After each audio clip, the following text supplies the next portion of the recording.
Shalom. కొలస్సీలకు రాసిన పత్రిక 4వ అధ్యాయము 5వ వచనము. Colossians chapter 4 verse 5.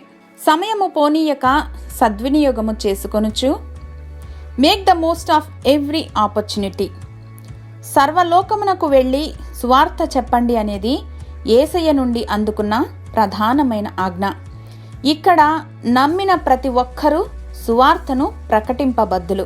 No Christian is exempt from this. సువార్త అంటే నాట్ ఓన్లీ ప్రీచింగ్, అది జీవిత విధానం. Day in and day out, ప్రతి క్షణం ఎలా జీవించామన్నది సమస్తం సువార్తగానే పరిగణింపబడుతుంది. సగటు మనిషి యొక్క ఆయుష్ 70 నుండి 80 సంవత్సరాలు అనుకుంటే సంవత్సరంలో 8760 గంటల పరిధి. ఇందులో మొదటి 20 సంవత్సరాలు, చివరి 10 సంవత్సరాల జీవితకాలం తీసివేస్తే దాదాపు 40 నుండి 50 సంవత్సరాల సగటు మనిషి తన జీవితంలో ఎన్ని గంటలు సక్రమంగా సరైన వాటి కొరకు సద్వినియోగం చేసుకుంటున్నారు? ప్రశ్నార్థకమే.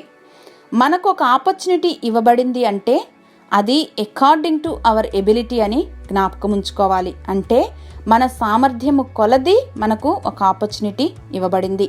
కాబట్టి మనకివ్వబడినటువంటి అవకాశాలలో మనం ఏదైనా చేయగలమని దేవుడు వేచి చూస్తూ ఉండగా, మన జీవితంలో మనం వృధా పరుస్తూ ఉన్న క్షణాలను, అవకాశాలను బట్టి దేవుని వద్ద లెక్క అప్పగించవలసిన వారమే.